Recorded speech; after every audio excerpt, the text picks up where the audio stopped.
Hey folks, it's Steve from M4LED, and what I wanted to give you is a tour of our underlighting kit. Goes underneath the RV, allows you to put a solid color light on or RGB color changing lights, set patterns. They're good just not only for entertainment, some people will use them for critter control to keep some light on there so field mice and things won't come up into their RV when they're boondocking. I have a customer in Arizona that specifically uses it for that. So this underlighting kit includes a waterproof module, and I'll get you better pictures here in a minute. It has RV specific 2 legs of wire with 4 connections on each side, so you can run down either side of the RV if you choose to. Every installation is going to be a little bit different, and you can choose where you're going to put them and how you're going to put them. I've had customers put them all on the campsite of the RV. Usually you're going down both sides of the RV. Depending on the RV and where the batteries are and where your power connection is, you can run the module to the front of the RV and then run the legs down to the back, or you can go vice versa. You can go from the back to the front, and there's no reason why you can't go from the side and around to wherever you need to go. The modules themselves are basically rock crawler lights. They are solid chunk aluminum. You could run these over with a car and they're going to survive. They have a full waterproof seal on them, and they have a waterproof connector on them. This is better than any kind of strip light because it can handle the road debris, the water coming off the road. They can handle just about anything up there. Whereas a strip light's going to end up failing and peeling. We do strip lights for awnings, but not for underneath the RV. This is the preferred method for us.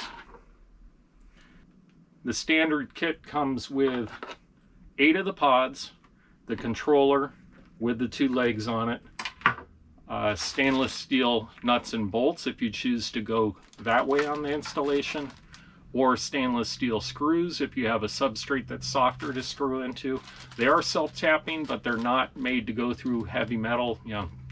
Light tin would be fine, or wood or plastic on a screw. Otherwise, it's better to drill if you can. Again, there are a number of options on the way that you can do it. They also come with a pad. What the pad does is goes under the puck, isolates it, but also allows you to run the wires out the side of it so that the wire is not interfering. So you can run the wires out the end, you can run the wires out the side, or if you had the room in the installation, you could drill straight through and put the wires straight through the back of it. It also comes with a remote control, of course. This model is not Bluetooth, it only works off the remote, keeping it simple. It can do up to 4 different controllers on one remote. We're just using one, and you can go through on how to change the colors and everything. Comes with the remote instructions, and also important on here is how to relink it in case the controller comes unlinked from the remote. The kit also comes with basic instructions and guidelines, but it's not a specific kit that says you have to mount this here and put that there. You do need a little bit of thought process in where you're going to put stuff and what's going to work best for your RV. In addition, if you want more than 8 pods, you have a bigger RV, or you just want more light, we offer a double up kit. What the double up kit is 8 more pods. And then there are T connectors on the latest one. These happen to be Y connectors. So these plug into the harness, and then you can run 2 lights off each one of them. And you can't run more than 16. 16 is plenty to do any RV. The controller is good for up to 16.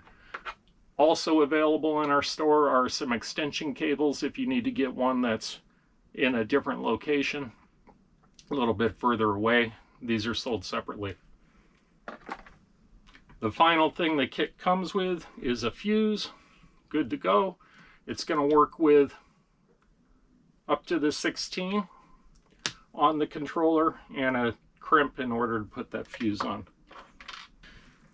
So the harness legs themselves, You'll notice that there's a long coil, there's the connectors on there, and T's that come off to each of the locations. Between each light on this connector, there's about 9 feet. So there's about 9 feet coming from the controller. Then there's about 9 feet between each of the connections here.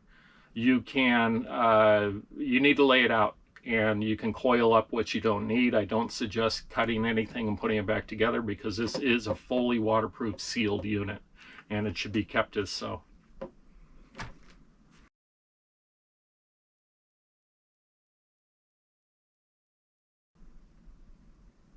On placement, the control box is waterproof, but you don't want it directly under the RV, under a hood and a compartment. That's fine. It is RF to speak to the remote, so it's radio frequency, so it doesn't have to have line of sight. If you're anywhere around your RV, the remote should work fine with the controller. On the pucks themselves, in general, you want to point them downward. You don't want them pointed towards you or you're going to see the light. You could point them towards the center of the RV underneath. If they're up higher, they're going to spread the light more. But you got to watch out for shadowing from other things that are on the RV, maybe the drive shaft or the bins or whatever else is going on there. The other thing you have to watch out for is you don't want this directly behind a heat source like the radiator in the back if it's a diesel pusher, or behind the exhaust, or too close to the catalytic converter or the DPF filter. Anything that's going to get really hot, because this is solid aluminum, so it's going to absorb all that heat and it's going to cause issues with it. So look at your placement down the way. Best way to do it is to put it all together, even put power to it and test it, make sure all your modules are connected properly, and then start laying it out on how you're going to put your pucks at specified distances. It's always going to look better if the pucks are consistent in distance as much as possible. You don't want these too close or these too further apart. After that, you also have to watch your wire routing to make sure that it's in a good location where it's not going to get cut, overheated, anything like that. And also, you need to watch where you're going to drill and screw these into to make sure there's not anything behind it. You can go right into your frame, you can drill through there. These screws are a little bit longer to go through there, but absolutely make sure that you don't have anything behind where you're going to drill through before you put the pucks on, or where you're going to put them on. On my application, I was looking at it. I might go underneath the bins and go to the inside. It does have polyethylene bins. I don't know exactly where everything's going to go yet on this one. I'm going to lay it out just like you would. I'm going to figure it out as I go, and I'll try to take some shots and video along the way. Again, this isn't a step-by-step on how to do it. This is just a general overview, and then I'll take some video of what it looks like in the end. So what I'm going to do now is give you a better view of all this. So there's the control box. It does have tabs to mount it. There are the two legs. If you want to see what the connectors look like, they have 4 in there. One is, it's RGB, so you got a ground and 3 powers, one of each color. A sealed fuse, and a crimp to go with that. And the pods themselves look like this. Solid, sealed. The pads, you can see where the wires route out the side, and it's split to get the wires through or out the back. The instructions with the remote, and the remote instructions, and you get all the screws and the machine screws and the 8 pods, and then also the well, that's I already said, the other screws. This is the add-on kit, which has 2 boxes. There's 4 in each box of the pods, so there's 8 more pods, and then you get the Y connectors in order to extend them, and then those are the extension cables. Okay, I am underneath the RV, and I'm kind of looking at where to put the pucks.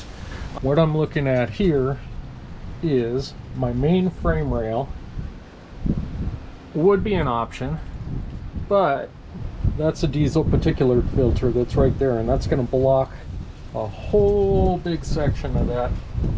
So that's not a good option.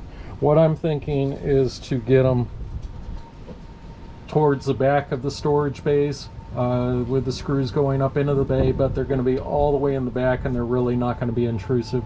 And then the wires can go up to the frame rail and be all tied to the frame rail. But that's where I'm planning on going. I'm going to lay out the two legs underneath the RV to figure out my exact placement. As I come around this way, I have another storage bin.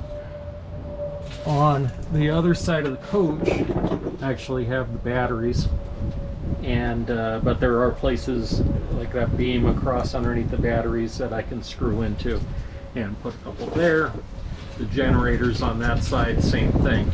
Now, by having these LED lights lower on the bottom of the compartments, they will have a little more spot or dots when you're looking at the ground. It's not going to be as seamless as having them higher, but it's just going to be the best way to do this coach. Now, of course, I picked probably one of the windiest days to do this, so if you hear a bunch of wind, that's what's going on. So before I lay out the wires underneath, they're going to kind of look at the side and figure out what I want to do. I think we're going to put 2, since I'm going 16, or maybe even 14, we'll see. 2 behind the rear wheel, and then 2 and 2 in the bins or underneath the bins in the center. And then I want a single one around the step, and then if I use the 16th one, it'll probably go into the wheel well up here. I'm not doing anything in front of the axle because this is real short up here, really don't need it. And some RVs you will do the front like a Class A and do the center, but not necessarily behind the rear wheels, just because they're longer RVs, and also you don't see it as much on those. On this Super C, you got a larger overhang in the back, so it'd be nice to include it back there. Okay, I wanted to give you a general idea of how long these harnesses are, and there's extra length here that you can tie up and put, but this allows you to be able to use it for longer RVs. So this is the 2 cables, the left and the right. I got a connector to the back. I have a connector to mid here. Plenty of extra wire there. Another connector to that section. And then the last section I was going to hit is underneath the step and maybe the wheel well. On top of that, there's all this extra length to the control box. So in my instance, my batteries are midship, so the control box is actually going to mount here, and there's still plenty of length to get to the front of the RV on both sides.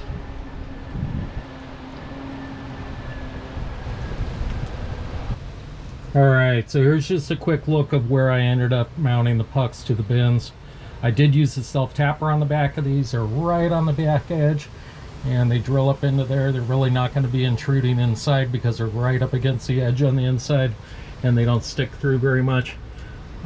Do your spacing just far enough for that Y connector, and then this will get pulled up to the frame where the wire's going to be run after I get all those in.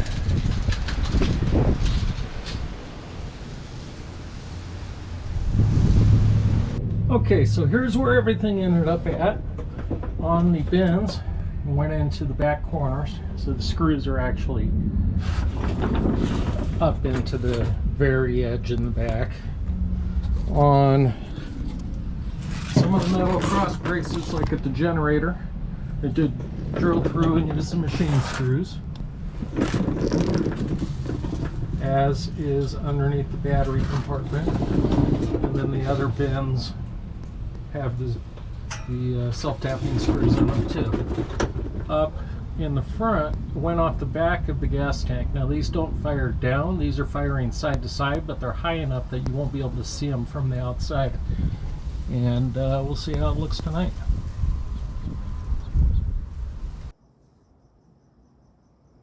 So there's the final result. And with the remote, you can change the colors.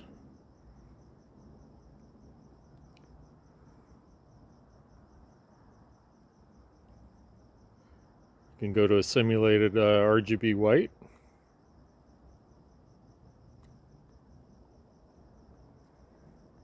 Or you can go through the motion of preset motions.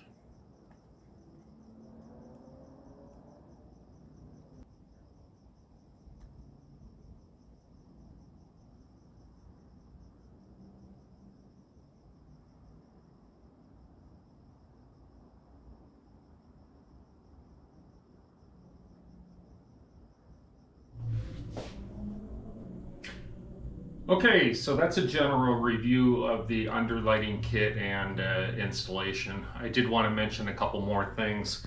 When putting the pucks on, the pins are indexed. There is a small notch, you probably can't see it on here, on both ends. Make sure that they're lined up before you put them together. You can force them the wrong way. They have 4 wires and they have to be the right way. That'll make these light up. Next one is on my demonstration. I switched through the modes real fast, so obviously you're going to slow down. I was just trying to show as much as possible. Also, videos and photos of underlighting kits don't show half as good as they look in real life. As good as they look on the video, they'll look even better and more fluid once you have them in person.